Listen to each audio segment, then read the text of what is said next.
Hello guys, welcome to my channel. আশা করি সবাই ভালো আছো। তো আজকে আমি তোমাদের সাথে আলোচনা করব ডব্লিউপি কনস্টেবল রিক্রুটমেন্ট সম্পর্কে, অর্থাৎ এক্সাম, কাট অফ, মোট কত অ্যাপ্লিকেশন হয়েছে। তো এই সম্পর্কে আমি একটা আলোচনা তোমাদের সাথে করছি। তো অবশ্যই তোমরা ভিডিওটা শেষ পর্যন্ত কথাগুলো শুনে নিও, আর যদি ভালো লাগে তো অবশ্যই শেয়ার করে দেবে। তো দেখো, ইউটিউবে বা বিভিন্ন সোশ্যাল মিডিয়াতে বিভিন্ন ধরনের ভিডিও ভাইরাল হচ্ছে, কত অ্যাপ্লিকেশান রয়েছে, কত কাট অফ হবে, এক্সাম কেমন হবে এই সম্পর্কে। তো আমি আমার নিজের মতামত তোমাদের সাথে শেয়ার করছি। তো যদি খারাপ লাগে তো প্লিজ কোনো খারাপ কমেন্ট করবে না, ঠিক আছে? কিন্তু তোমাদেরকে মোটিভেট করার জন্য এই কথাগুলো বলছি। যদি ভালো লাগে শেষ পর্যন্ত কথাগুলো শুনে নিও। দেখো, অনেকেই বলছে, গতকালও আমি একটা ভিডিও দেখলাম, তার আগের দিনও দেখলাম, যে অনেকেই বলছে যে ডব্লিউবি কনস্টেবলে প্রায় 10 থেকে 12 লাখ অ্যাপ্লিকেশান হয়েছে। তো হতেই পারে, সবার অধিকার রয়েছে অ্যাপ্লিকেশন করার, যাদেরই এলিজিবিলিটি ক্রাইটেরিয়া রয়েছে। তো এক্ষেত্রে কোনো বাধা সৃষ্টির কিছু নেই, সবাই অ্যাপ্লিকেশন করবে। কিন্তু তোমাদেরকে সবসময় খেয়াল রাখতে হবে, তোমার জন্য একটা সিট দরকার, ঠিক আছে? 12 লাখ অ্যাপ্লিকেশন হয়েছে বলে এই নয় যে 12 লাখের মধ্যে কম্পিটিশন হবে। কম্পিটিশন কিন্তু সেই শেষ পর্যন্ত দেখা যাবে 20,000 কি 24,000-এর মধ্যে কম্পিটিশন হচ্ছে, ঠিক আছে? তো এটা সবসময় মাথায় রাখবে যে তোমার একটা সিট দরকার। তো সেইভাবে তুমি নিজেকে তৈরি করো। তুমি যদি নিজেকে ভালোভাবে তৈরি করো তো 12 লাখ 20 লাখ যতই অ্যাপ্লাই করুক না কেন, তোমার সেই সিটটা তোমার জন্য রিজার্ভ হয়ে থাকবে। তো দেখো, প্রথম 12 লাখ অ্যাপ্লিকেশন করতেই পারে, তাই বলে এই নয় যে কাট অফ অনেক হাই হয়ে যাবে। তবে হ্যাঁ, এই কথাটা ঠিক যে দিন দিন কম্পিটিশন লেভেল হাই হচ্ছে। কেন হাই হচ্ছে এটাও নিশ্চয়ই তোমরা ভালো করে বুঝতে পারছো। তার কারণ কি, এখন ছেলেরা অনেক সচেতন হয়ে গেছে, ঠিক আছে? চাকরির জন্য তারা অনেক ভালোভাবে প্রিপারেশন নিচ্ছে, ঠিক আছে? তার সাথে আসল কথা হলো, পুলিশ রিক্রুটমেন্ট ছাড়া অন্যান্য যে সমস্ত রিক্রুটমেন্টগুলো সেগুলো প্রায় হচ্ছে না বলেই চলে, বা যেগুলো হচ্ছে পরীক্ষা হলেও বছরের পর বছর আটকে যাচ্ছে।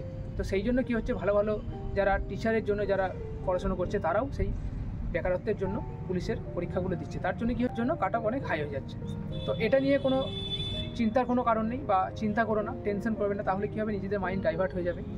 নিজেদের ফোকাসকে ঠিক রাখো, নিজেদের লক্ষ্য ঠিক রাখো, দেখবে তোমরাও একদিন সাফল্য পাবে।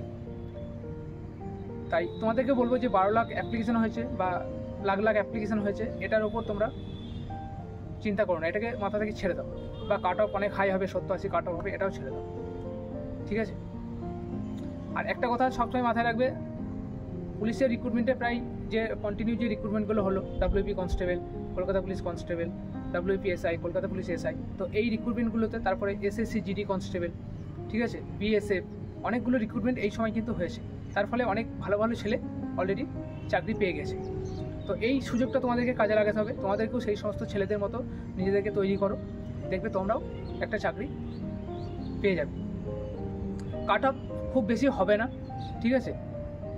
যে কাট অফটা হচ্ছে তোমরা সেই কাট অফটাকে টার্গেট রেখে পড়াশোনা করো, ঠিক আছে? তার থেকে হয়তো খুব বেশি হলে 1 নম্বর কি 2 নম্বর বাড়বে।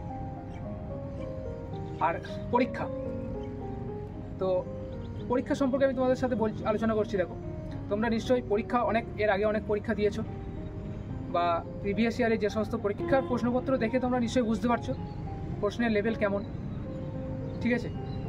আশা করছি পুলিশের পরীক্ষা যারা এর আগে দিয়েছো তাদের মনের মধ্যে একটা ধারণা তৈরি হয়ে গেছে যে এইরকম প্রশ্ন হলে আর একটু যদি ভালো করে পড়াশোনা করো তো অবশ্যই তোমরা পাস করবে। আগে আমিও পরীক্ষা দিইনি, পড়াশোনা সেরকম করিনি, তার ফলে কী হতো, প্রশ্ন দেখে অনেক কঠিন লাগতো, ভয় লাগতো। কিন্তু এখন সেই সমস্ত প্রশ্নগুলো দেখলে নিজের মধ্যে একটা কনফিডেন্স চলে আসে। ফলে কী হয়, 80% 85% অ্যান্সার দিতে পারি। সেরকম তোমাদের মধ্যে সেই কনফিডেন্সটা রাখো, ঠিক আছে? এখন প্রশ্নের লেভেল অনেক ইজি হয়ে গেছে, একটু পড়াশুনো করো, দেখো ভালো ফল পাবে, নিজেদেরকে বুঝতে পারবে। তাই তোমাদেরকে বলবো, লাখ লাখ অ্যাপ্লিকেশনের দিকে লক্ষ্য না রেখে 70-80 কাট অফ হবে এই কথা চিন্তা না করে, তোমাদেরকে বারবার বলবো তোমরা নিজেদের লক্ষ্যে এগিয়ে যাও, নিজেদের লক্ষ্যে নিজেদেরকে ফোকাস করো, আর সেইভাবে নিজেদেরকে তৈরি করো। টাইমটা এখন খুব ভ্যালুয়েবল, সেই হিসেবে টাইমটাকে কাজে লাগাও, তাহলে একদিন তোমাদের ফল আসবে। তো এটা সম্পূর্ণ তোমাদেরকে মোটিভেট করার জন্য আমি ভিডিওটা করলাম, ঠিক আছে? আমি কাট অফ কত হবে সেটাও বলতে পারবো না, কত অ্যাপ্লিকেশন হচ্ছে সেটাও আমি জানি না। জাস্ট আমি একটা আলোচনা তোমাদের সাথে করলাম, আশা করি ভালো লাগবে। নিজেদের বাবা মায়ের কথা চিন্তা করো, বাবা মায়ের মুখে হাসি ফোটানোর জন্য তোমাদেরকে চাকরি পেতে হবে, সেটা মাথায় রাখবে। আর নিজের ভবিষ্যৎ, নিজের কেরিয়ারটাকে আরও এগিয়ে নিয়ে যেতে হবে, ঠিক আছে? এই কথা চিন্তা করে পড়াশুনো করো, তাহলেই দেখবে চাকরি গ্যারান্টি। থ্যাংক ইউ বন্ধুরা, ভালো থাকবে।